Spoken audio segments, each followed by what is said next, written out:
হজরত মুহাম্মদ সাল্লাল্লাহু আলাইহি সাল্লাম নবুয়াতের ১০ম বৎসরে ৬২০ সালের রজব মাসের ২৬ তারিখ দিবাগত রাতে প্রথমে কাবা শরীফ থেকে জেরুজালেমে অবস্থিত বাইতুল মুকাদ্দাস বা মসজিদুল আকসা গমন করেন। সেখানে তিনি ১,০০,০০০ মতান্তরে ২,২৪,০০০ পয়গম্বরের উপস্থিতিতে জামাতের নামাজে ইমামতি করেন। অতঃপর তিনি বরাক নামক এক বিশেষ বাহনে আরোহণ করে ঊর্ধ্বালোকে গমন করেন। সুতরাং বোঝা যাচ্ছে মিরাজের ঘটনাটির দুটি অংশ ছিল। এক, আল ইসরা বা জেরুজালেমে নৈশভ্রমণ। দুই, মেরাজ বা উদ্যারোহণ বা স্বর্গারোহণ।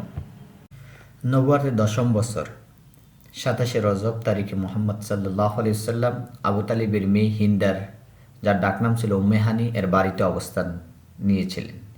উম্মে হানির বিবরণ থেকে জানা যায়, ওই রাতে মুহাম্মদ রাসূলুল্লাহ সাল্লাল্লাহু আলাইহি ওয়াসাল্লাম রাতের প্রার্থনা সেরে ঘুমাতে যান।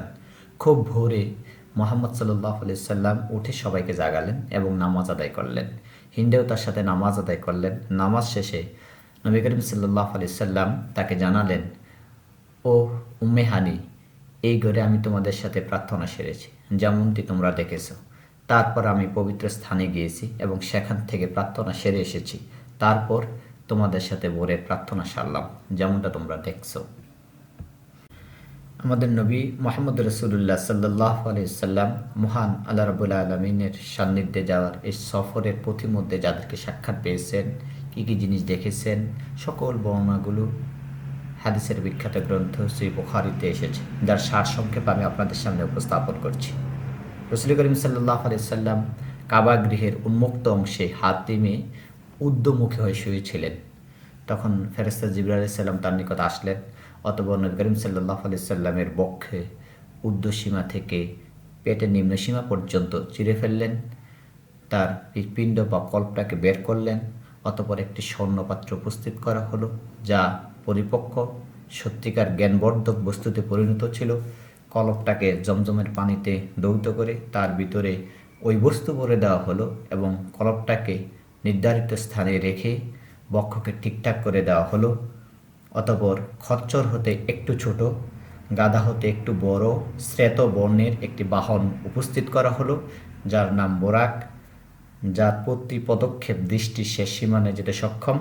মুহাম্মদ রাসূলুল্লাহ সাল্লাল্লাহু আলাইহি ওয়াসাল্লাম এই বোরাককে চড়ে উদ্যাকাশে গমনের যাত্রা শুরু করেছিলেন।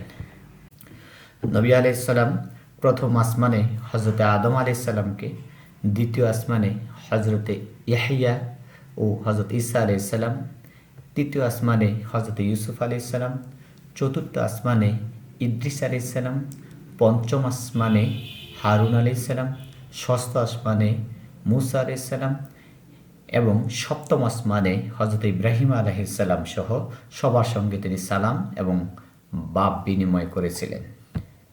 অতঃপর নবী করিম সাল্লাল্লাহু আলাইহি ওয়াসাল্লাম সিদরাতুল মুনতাহায় উপনীত হলেন।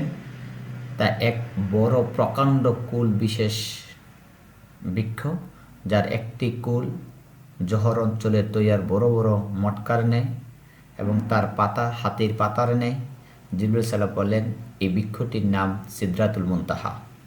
তথায় 4টি প্রবহমান নদী তিনি দেখতে পেলেন, যার 2টি ভিতরের দিকে প্রবাহিত আর 2টি বাহিরের দিকে প্রবাহিত।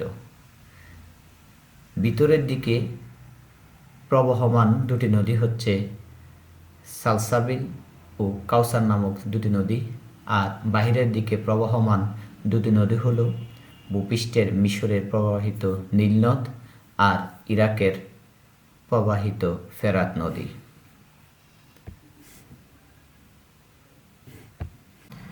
অতঃপর নবী করিম সাল্লাল্লাহু আলাইহি ওয়াসাল্লাম বাইতুল মামুর পরিদর্শন করলেন। সেখানে প্রতিদিন ইবাদতের জন্য 70,000 ফেরেশতা উপস্থিত থাকে। যে দল একদিন সুযোগ পায়, সেই দল চিরকালের জন্য আর দ্বিতীয়বার সুযোগ প্রাপ্ত হয় না। অতঃপর নবী করিম সাল্লাল্লাহু আলাইহি ওয়াসাল্লামকে সৃষ্টি জগতের স্বভাব স্বচ্ছতা ও নির্মলতা প্রকাশ করে দেখাবার জন্য তার উদ্দেশ্যে 3টি পাত্র রাখা হলো। একটিতে ছিল সুরাহ বা মদ, অপরটিতে ছিল দুধ, আরেকটিতে ছিল মধু। নবী করিম সাল্লাল্লাহু আলাইহি ওয়াসাল্লাম দুধের পাত্রটি গ্রহণ করলেন। তা দেখে জিবরাইল আলাইহিস সালাম বললেন, দুধ সত্য ও ও খাঁটি স্বভাবগত ইসলামের স্বরূপ। আপনি সত্য ও স্বভাবগত ইসলামের উপর প্রতিষ্ঠিত আছেন। আপনার উসিলায় আপনার উম্মতও সঠিক ইসলামের উপর প্রতিষ্ঠিত থাকবে। প্রিয় দর্শক শ্রোতা, মহান আল্লাহ রাব্বুল আলামিন তার নবীকে উর্ধ্বাকাশে ভ্রমণ করে জান্নাত দেখালেন, জাহান্নাম দেখালেন। জান্নাতীদের কি নেয়ামত ভোগ করবে তা সচক্ষে দেখালেন। জাহান্নামীদের কি কঠিন অবস্থার সম্মুখীন হবে তা তিনি দেখালেন। দুনিয়াতে আমাদের কি করণীয় সেই সম্পর্কে 14টি নির্দেশনা দিয়েছেন, যা সূরা বনী ইসরাঈলে পাওয়া যায়। এছাড়া মেরাজের মধ্যে সর্বশ্রেষ্ঠ উপহার নামাজ আমাদেরকে আল্লাহ রাব্বুল আলামিন দিয়েছেন। প্রথমে আল্লাহ রাব্বুল আলামিন তার বান্দার জন্য 50 ওয়াক্ত নামাজ দিয়েছিলেন, পরে তা 5 ওয়াক্ত চূড়ান্ত করা হয়। আর এই 5 ওয়াক্ত নামাজ যথাযথ আদায় করবে তাদের জন্য রয়েছে 50 ওয়াক্ত নামাজের সওয়াব। প্রিয় দর্শক শ্রোতা, শবে মেরাজের এ সফর ছিল বন্ধুর সঙ্গে বন্ধুর একান্ত সাক্ষাৎ। রাসূল করিম সাল্লাল্লাহু আলাইহি সাল্লামের জীবনে ঘটে যাওয়া অলৌকিক ঘটনার অন্যতম একটি নিদর্শন।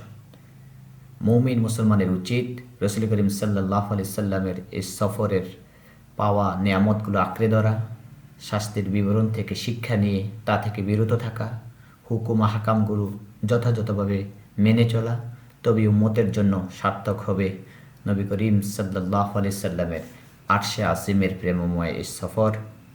মহান আল্লাহ রাব্বুল আলামিন মুসলিম উম্মাহকে শবে মেরাজের শিক্ষাকে নিজেদের জীবনে আমল করার তৌফিক দান করুন।